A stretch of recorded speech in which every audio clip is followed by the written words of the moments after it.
So in this video, we are going to solve question 11 of ISC Computer Science 2020 Theory Paper 1. So take a look at this question, give it a good reading.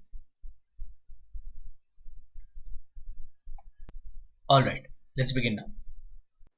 Please do not forget to subscribe to this channel and click on the bell icon to receive all the latest updates. So according to this question, they have given you an interface named data. The interface has a data member pi. The value of pi is initialized to 3.142. They have given you a member method in interface which is volume. Now by default, all the data members in interfaces are public static final and the member functions are public abstract even if you not mention that. Then they have given you a class named base that stores the radius in decimal. So this value rad, which is a data member, is double. So there is a constructor base and there is a method show that displays the radius with an appropriate message. Then you have to create the calculate volume class using data and base. So define a subclass calculate volume calvol which uses the properties of the interface data and the class base and calculates the volume of a cylinder. Alright. One more thing, that when you look at the description of the functions in calvol, so it says calculates the volume of a sphere here, whereas in the description on the top it says calculates the volume of the cylinder. So the best thing to do in questions like these is to probably leave this out, try to pick some other question. If not, ask your invigilator maybe. And I'm going to solve this question given this description here because it mentions the formula for the volume here. I'll consider it as a sphere. Also, you just have to describe this calvol class and you have to assume that base and data were provided to you. So in my code, I have written the base and the data interface, right? And I'll write the calvol class. So from the description, we know that we have to use the properties of both base and data. Since data is an interface, I'm going to implement it, and since base is a class, I'm going to extend it. And both these have to be done by the calvol class. So the calvol class extends base and implements data. Alright, so we have red marks because there are compilation issues. I'll tell you why. First thing, calvol implements data.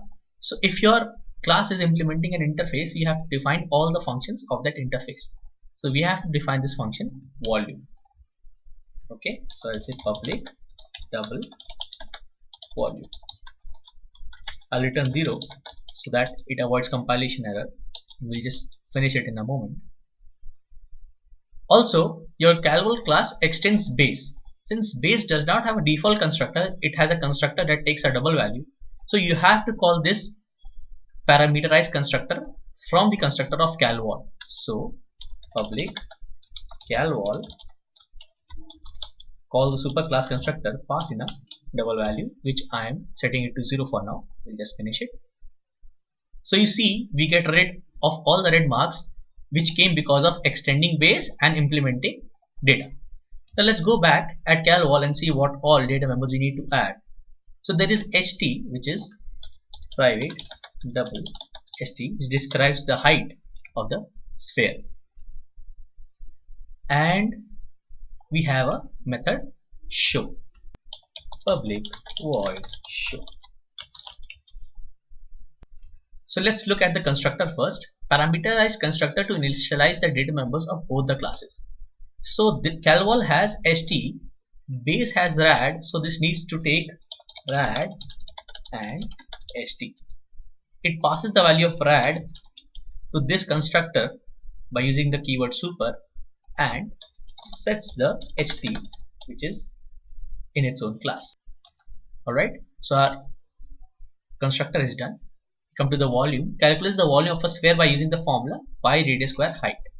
So return pi into rad into st. Volume is done. One thing that I'll make a note of is I've kept rad protected here in base class. Okay, there is nothing given about what the access modifier of rad is in class base, but if you keep it private, you won't be able to access rad in your volume method. So this has to be protected for this volume formula to work.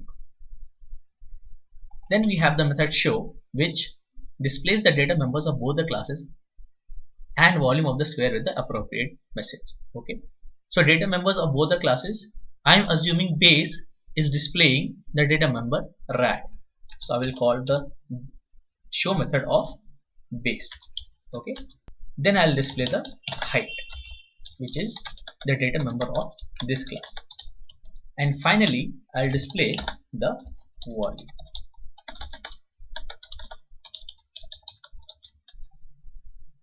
So our calvol class is done.